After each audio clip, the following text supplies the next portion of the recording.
Yo, what is going on, everybody? It is your boy Grip and Rip Sports Cards back here with another video for you guys today. And in today's video, what we are going to be talking about is Fanatics finally admitting defeat on the recent controversies surrounding their products and why this correlates to sports cards and why maybe, just maybe, we can get some change in the sports card world as we know it. So before we get into that, thank you so much for joining me on this video. Can we get a minimum of 100 likes on today's video? As that is the best way you can help me grow this channel is by hitting that like button to show your support for all the content that we make here on a daily basis. Speaking of growing the channel, we're doing a giveaway. So at 9,000 subscribers, we're going to be giving away the newest card release at that time. All you got to do is be subscribed, like this video, turn on the post notifications for all the content, and last but not least, leave a comment in the comment section on who you think your all-star representatives are going to be on your favorite team in the all-star break in July. And I will pick the winner once we hit 9,000 subscribers.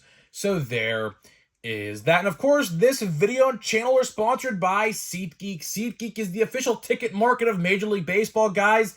SeatGeek and I have partnered up to deliver huge savings for you guys who are new purchasers of SeatGeek.com. So if you click my link down below and use the promo code GRIPANDRIP, all one word, you can save $20. That is right, $20 off of your first purchase on SeatGeek.com. It doesn't have to be just baseball. Anything with a ticket and it's on the site, you can use it for. So wrestling, concerts, baseball, basketball, football, hockey, you name it, you can literally use it for anything. So big shout out to SeatGeek for partnering with my channel. Love SeatGeek, and hopefully get you guys some big savings. So yeah, so let's get into the topic at hand in today's video, which we'll say, man, counting down the days to Bowman. We are, let's see, we are 9 days away, if my math adds up, from Bowman. April's come and gone. May is literally about to start in a couple days. So, next Wednesday, of course, is 2024 Bowman's release. Admittedly, I don't know when I'm getting Bowman. I don't, because I am not, we're going to talk about this a lot, like, towards the end of the week, beginning of next week. But I am probably not buying any hobby product for Bowman. I'm just not. It's just too expensive. And the risk versus reward of that price point for hobby for Bowman, it's not there. Now, if this was Chrome, I would be all for it. I'm definitely going to be getting some Chrome hobbies and maybe even a jumbo, depending on the price. But, I just, it's hard to put that much money into that. Retail, we're going to talk about this a lot next week. Retail is by far, no doubt about, probably the best way to buy Bowman this year. Odds will tell a big indicator in that. I have not looked at the odds yet. I heard they were out. I have not seen them yet. So I have to obviously look and see to do a little bit of comparison to last year to this year. But it's just hard to believe that hobby is the best way, because I just can't see it for $300 something. It's just not really that intriguing to me. But on a positive note, Fanatics admitted defeat tonight, ladies and gentlemen. That is right, Fanatics admitted defeat. Now, this video doesn't necessarily have to do anything with sports cards, but this is something that you definitely need to keep an eye on, because this could affect the future of Topps. Because, of course, obviously, Fanatics is the owner of Topps now, and this could play a huge factor into potential change in the future. So, let's talk about it. So, what happened tonight that caused me to make this video? Well, if you guys have been living under a rock, let's go back to about 5-6 weeks ago. There were new jerseys made and produced by Nike and Fanatics that were a huge downgrade from the previous manufacturers and developers of the jerseys. Smaller nameplates. For example, pants were ripping. As crazy as that sounds. The color of the jersey and the pants were like completely off on some jerseys. Fanatics even has trouble. I don't even know if they even talked about this in the article I read tonight, but they had trouble, like, for example, like City Connect jerseys, I believe, for the Brewers. They couldn't even get them in. Same with the Seattle Mariners. They just had hard times getting in, like, and even with the Brewers cream color jersey they typically wear, I think on like Sundays or something like that, right? So a lot has gone wrong with these new jerseys. Players have called them out. You know, people are not buying them. I mean, if you look at the jerseys and compare them to last year's versions or whatever, complete day-night difference. Like, it looks so cheap quality. I even saw them in person at the store at PNC Park when I went to the Pirate game. They look awful. They look absolutely awful compared to the previous version. They're not stitched no more. They're just screen pressed, which is super cheap. Obviously, super, super cheap. And today we got an update. We got an update on this story tonight, as they are going to be reverting changes on these jerseys. So not everything I just mentioned is going to be changed, but the biggest thing is the nameplate on the back of the jersey, like the name. So it looks like they heard the feedback, and they are definitely going to be changing the name in a bigger font on the back of the jersey, which is good, because I'll tell you this. I sat in row like 6 on the first baseline on opening day at PNC Park, and I'll tell you this. You can barely read the names. The Orioles jersey, you could barely read the names on the back of the jersey. You literally have to remember people by their number. I kid you not. So that's how bad it was. I was like, oh my God. I was telling my brother, like, oh my God, like, you can't even read them from here. Now, granted, my eyesight's not the best in the world. I have terrible vision problems. But it's pretty bad. It was pretty bad. So thankfully that has gotten fixed. And maybe, I might just buy myself a nice Pirates City Connect jersey. I've been wanting to do it, but I haven't yet, because obviously just the price of those things are astronomically insane.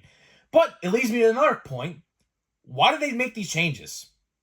Do you want to know the biggest reason why Fanatics is making these changes? Which I don't know when you're exactly going to see these new jerseys. Probably around next month. Maybe by June or whatever, right? What if I told you, and I read this on Twitter tonight, people are starting to wear knockoff jerseys more than the official jersey. And I believe it.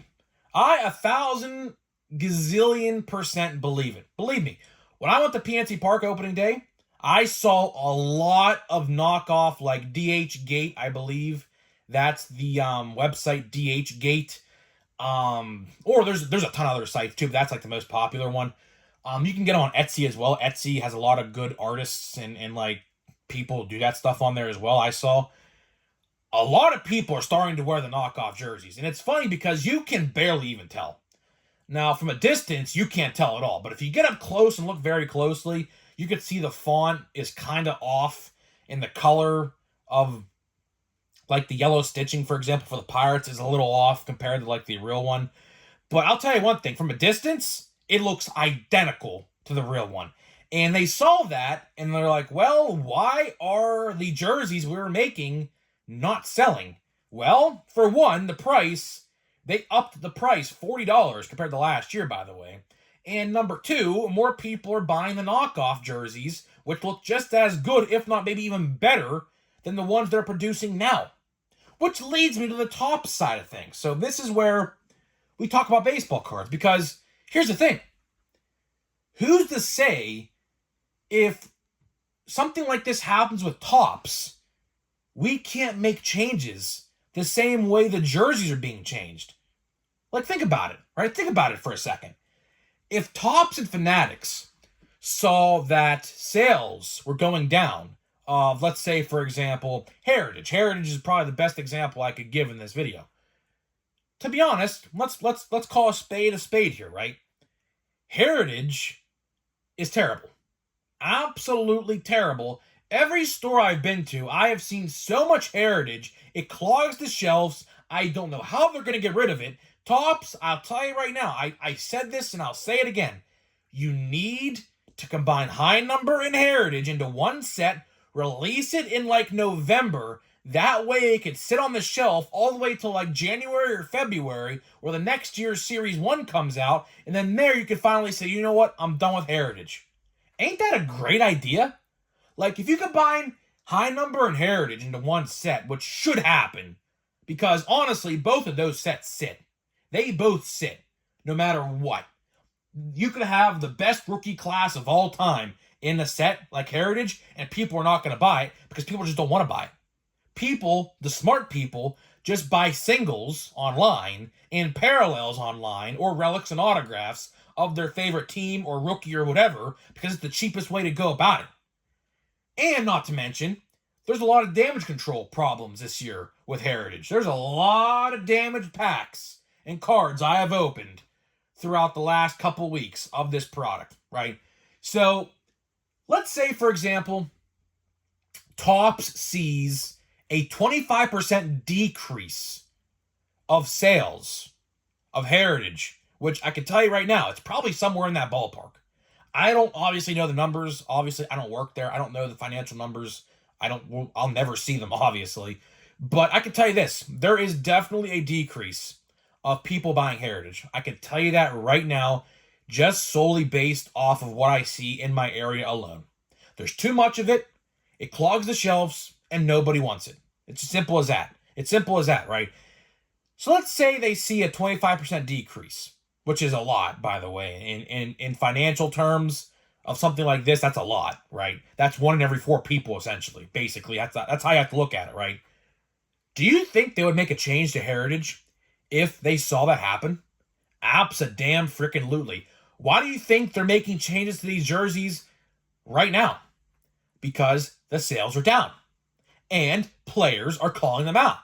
Which, let's compare the players to the collectors. Because just like collectors are very in sync with cards, players are very in sync with jerseys because they have to wear them, right? They have to put on a jersey to play baseball, right?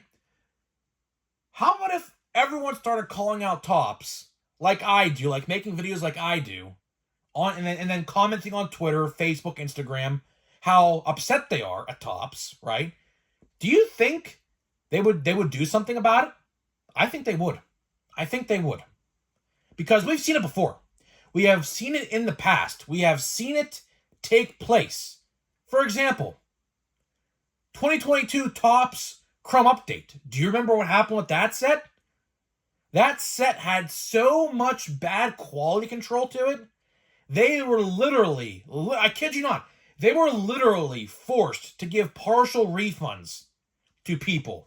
Now, it depends on the situation that you were in, how much you got refunded, but each store apparently got refunds in some way, shape, or form. I don't know exactly how much.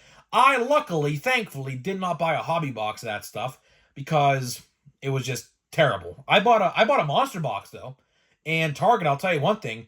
Target actually gave me 50% off. They refunded me 50% of the box in return for the damaged quality. So that's pretty nice of them. They didn't obviously have to do that. But I imagine Topps and the vendor probably said to him, listen, if you have people wanting refunds of this product, give it to them because it's messed up, right? So that leads me to the baseball cards, right? I think, honestly, if the whole community, that's the thing. It can't take one person. It has to take a lot of people. If a lot of people start calling out Topps on their BS, change might happen. We've seen it before. We're going to probably see it again in the future. I just hope sets like Chrome and Bowman coming out have good quality control, because let's compare quality control of jerseys to quality control of cards. It's the same thing. People are literally like soaking wet in sweat in the jerseys. I'm sure who was it? Carlos Rodon, I think it was, the Yankees. It's supposed to be a light gray jersey, and it turned out to be dark gray, right? So, let's compare that, right? Like, let's say a random person on on the streets bought a Yankees jersey, started to sweat, and then it happened, right? Would Fanatics give the refund? Probably, because it's so bad, right? And cards, hopefully, are the same way. Hopefully, the same way. Hopefully, and this is the last thing I'll say, hopefully Fanatics is starting to wake up. Hopefully they are.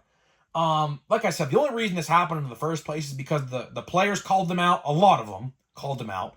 And two, their sales were down. No one was buying the jerseys. They look awful. If you haven't seen one in person yet, just go to your team shop at your stadium, because they're there. They're there. They're all there.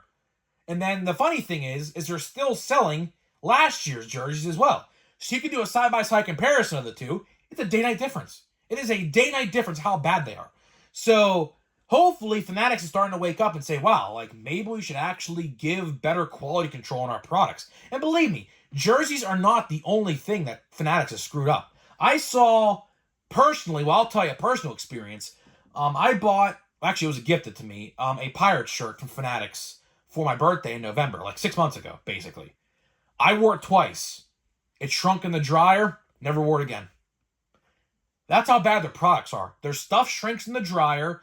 I saw like screen print of certain shirts rub off after one wash in the washer. Awful, right? So hopefully this leads to better quality insurance, or assurance, I should say, of products made by Fanatics, including tops, right? So that is pretty much all I got for you. That is pretty much all I got for you in this video today. So to wrap this video up, we are going to open a pack of Heritage, and I'm saying, man, we're still a hit. We're still due a hit. We have literally like 3 packs left after this, I think.